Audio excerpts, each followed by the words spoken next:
Binang ato mga farmer karon mao na nga naatay sa TESDA naatay programa nga kadtong agro entrepreneurship.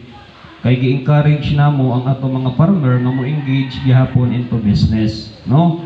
I-change ang mindset sa farmer kay kasagaran manggod mingong farmer pobre, no? Yung ganit ang farmer pobre na siya nga profession. So mo na ang uban dili mo eskwela o agriculture ang ilang mga anak, paeskwelahon ng computer, paeskwelahon ng engineer, kay tungod nga ang farmer, ang tanaw sa tao, ubos siya. No?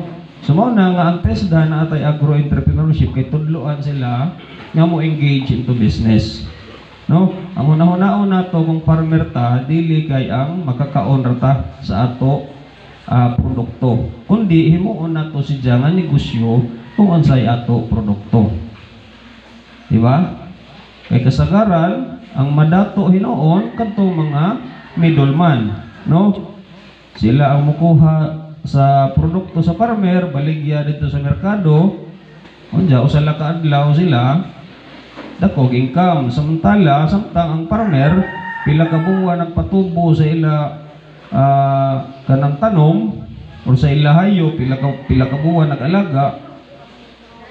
Ug sa mahimo siya nga before siya mahimo nga kwarta, samantala ang mga middleman kuha diha baligya sila hinuon ang nadato.